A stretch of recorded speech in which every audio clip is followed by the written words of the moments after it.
अंगारिका चतुर्थी असो किंवा संकष्टी चतुर्थी असो, आंब्याच्या सीझनमध्ये आंब्याचे मोदक तर व्हायलाच हवे.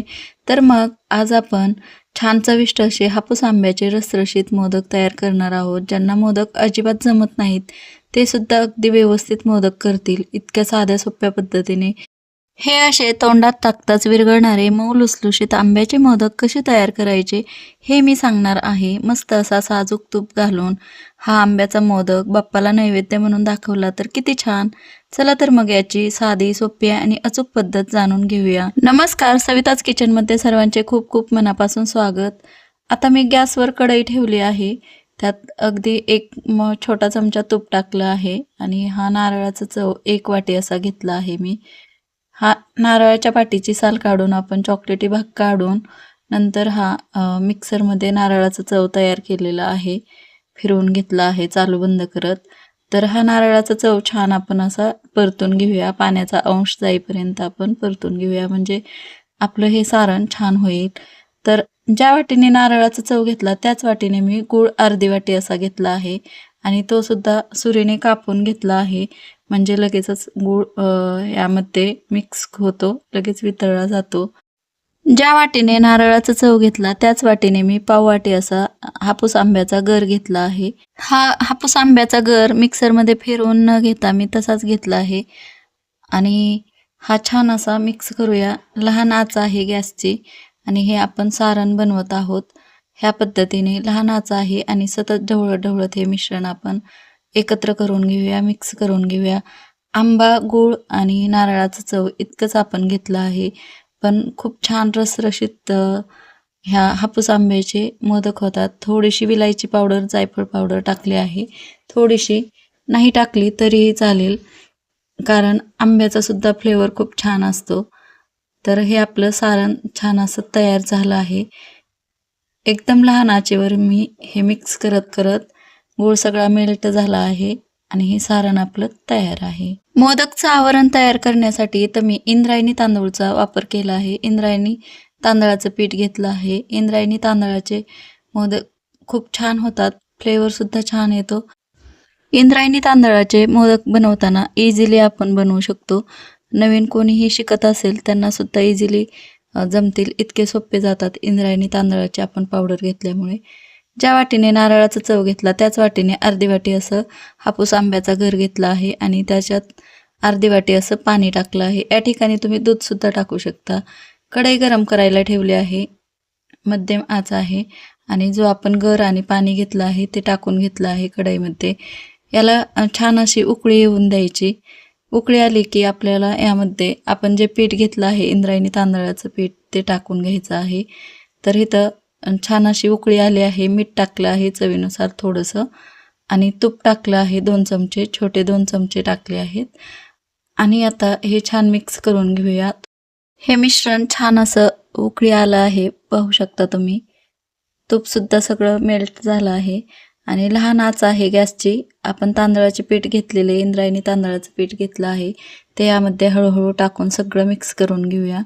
ह्या पद्धतीने आपण मिक्स करून घेत आहोत. पाहू शकता लहान आच आहे आणि हे सगळं मिश्रण आपण मिक्स करून घेऊया आणि 5 ते 10 मिनिट असंच वाफवून घेऊया. गॅस बंद करायचा आणि याच्यावर झाकण ठेवून 5 मिनिटासाठी आपल्याला असंच ठेवून द्यायचं आहे म्हणजे छान वाफ निघते आणि मिश्रणसुद्धा थोडंसं कोमट होतं आपल्याला मळण्यासाठी. तर ह्यावर झाकण ठेवून 5 मिनिटासाठी मी थांबले आणि नंतर हे पीठ घेतलं आहे. तर बघू शकता ताटात पीठ सगळं काढून घेतलं आहे आणि अजिबात तुपामुळे कढईला पीठ चिकटलं नाही. तर हे पीठ आपण असंच हातानेच मळून घेऊ शकतो. इतपत असं गरम आहे, कोमट आहे. तर छान असं मिक्स करून घेऊया. जर तुम्हाला गरम वाटत असेल तर तुम्ही मॅशरने मॅश करू शकता किंवा ग्लासने मॅश करून नंतर मळू शकता. तर ह्या पद्धतीने छान असं मिक्स करून घेतलं आहे, मळून घेतलं आहे पीठ. हे बघू शकता छान मळून घ्यायचं म्हणजे आपले मोदक बनवताना आपण पाकळ्या करताना तडा जात नाहीत. ह्या पद्धतीने आपला हा गोळा छान असा तयार झाला आहे. बघू शकता लोण्यासारखा मस्त मऊ असा गोळा तयार झाला आहे. जेवढे मोदक तयार करायचे तेवढंच पीठ घेतलं आहे मी आणि याचे आपल्याला जेवढे लहान मोठे मोदक बनवायचे असतील तेवढे गोळे बनवून घ्यायचे. मी लिंबा एवढा एक असा गोळा बनवून घेतला आहे आणि याची पारी बनवून घेत आहे. तर याची पारी एकदम पातळ अशी बनवून घ्यायची, वाटीसारखी एकदम. जर हाताला पीठ चिकटत असेल तर तेल पाणी मिक्स करून तुम्ही हात लावू शकता किंवा तुपाने पाणी मिक्स करू शकता. अशा पद्धतीने पाकळ्या बनवून घ्यायच्या, खालून वरतीपर्यंत चिटकवत यायचं. 2 बोटाच्या चिमटीमध्ये घ्यायचं म्हणजे पाकळ्या इझिली बनतात. जवळजवळ करून घ्यायच्या ह्या पद्धतीने. खालून वरतीपर्यंत हे एकदम असं चिकटवून घ्यायचं म्हणजे मोदकच्या पाकळ्या बनवताना आपल्याला सोयीस्कर जातं आणि हाताला पीठसुद्धा चिकटत नाही आपण तेल आणि पाणी वापरल्यामुळे. आणि चिटकत असेल तर थोडंसं बोटं बुडवून घ्यायची आणि अशा पद्धतीने चिमटून घ्यायचं. ह्या पाकळ्या अजून एकदा आपण छान अशा चिटकून घेऊया. ह्या पद्धतीने आपल्या छान अशा पाकळ्या तयार झाल्या आहेत. बघू शकता किती छान अशा पाकळ्या तयार झाल्या आहेत. यामध्ये सारणसुद्धा भरपूर बसतं. तर सारण टाकून ह्या पाकळ्या एकीकडे अशा वळवून घेऊया. एकाच दिशेने वळवून घ्यायच्या म्हणजे आपला मोदक वळवायला वरतीपर्यंत जुळून यायला खूप मदत होते. तर बोटांच्या साह्याने आपण वरतीपर्यंत अशा पद्धतीने टोक बनवून घेतलं आहे आणि शिल्लक पीठ काढून टाकूया. तर आपला छान असा सुबक असा सुंदर असा मोदक तयार झाला आहे, पाहू शकता. अशाच पद्धतीने बाकीचे सुद्धा मोदक आपण वळवून घेणार आहोत, तयार करणार आहोत. किती छान सुबक असा सुंदर असा मोदक आपला तयार झाला आहे. ह्याच पद्धतीने सगळे मोदक बनवून घेऊया. तेल आणि पाणी मिक्स करून ठेवलं आहे ते हाताला लावून अशा पद्धतीने गोळा बनवून छान अशी पारी तयार करूया. ह्या पद्धतीने पारी तयार केलेली याची पाकळ्यासुद्धा खूप छान येतात. पाहू शकता वाटीसारखी अशी पारी बनवून घ्यायची, 2 बोटांच्या मध्यभागी असं तयार करून घ्यायची. ह्या पद्धतीने ज्या पद्धतीने आपण पुरणाचा उंडा बनवून घेतो त्याच पद्धतीने तेव्हा वाटी बनवून घेतो त्याच पद्धतीने ही मोदकला सुद्धा वाटी बनवून घ्यायची. खालून वरपर्यंत अशा पद्धतीने चिमटीत घेऊन पाकळ्या बनवून घ्यायच्या. खूप छान होतात. इंद्रायणी पिठामुळे अजिबात तडा जात नाही मोदकच्या ह्या पाकळ्यांना सुद्धा आणि मोदकसुद्धा खूप छान लुसलुशीत होतात. जास्त वेळसुद्धा लुसलुशीत राहतात हे मोदक इंद्रायणी तांदळाचे असल्यामुळे. तर अशा पद्धतीने पाकळ्या आपण तयार करून घेतल्या आहेत आणि यामध्ये आपण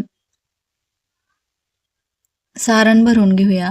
पाकळ्या तयार करून घेतल्या आहेत, आता सारण भरून घेऊया आणि एकाच दिशेने पाकळ्या वळवून घ्यायच्या आणि अशा पद्धतीने वळवून घेतल्यानंतर वरतीपर्यंत असा मोदक तयार करून घ्यायचा.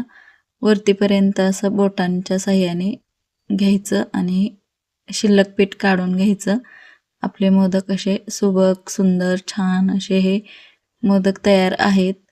आता सगळे मोदक आपले तयार आहेत, सुबक सुंदर खूप छान दिसत आहेत आणि एका चाळणीत ओलं कापड घेऊन ठेवलं आहे आणि त्यावर हे मोदक ठेवून घेऊया आपण चाळणीमध्ये.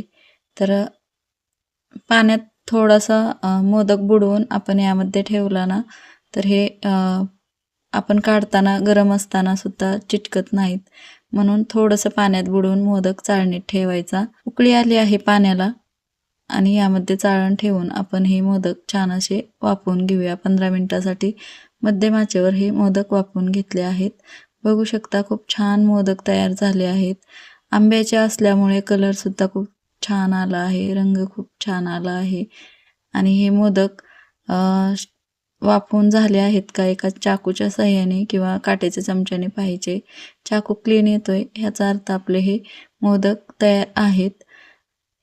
15 मिनिटासाठी वाफवून घेतले आहेत हे मोदक फक्त. आणि आता हे मोदक आपले वाफवलेले एका प्लेटमध्ये काढून घेऊया. बाप्पांच्या नैवेद्यासाठी किती छान असे आंब्याचे मोदक असे तयार आहेत, लुसलुशीत मऊ असे हे मोदक तयार आहेत. खूप छान दिसायला दिसतात, तेवढेच खायला सुद्धा चविष्ट आहेत. मोदक हे नक्की तुम्ही ट्राय करा चतुर्थीच्या निमित्ताने बाप्पाच्या नैवेद्यासाठी. याच्यावर साजूक तुपाची धार घालायची, खूप छान चविष्ट असे लागतात. जर ही मोदकची रेसिपी तुम्हाला आवडली असेल तर व्हिडिओला लाईक करा, शेअर करा आणि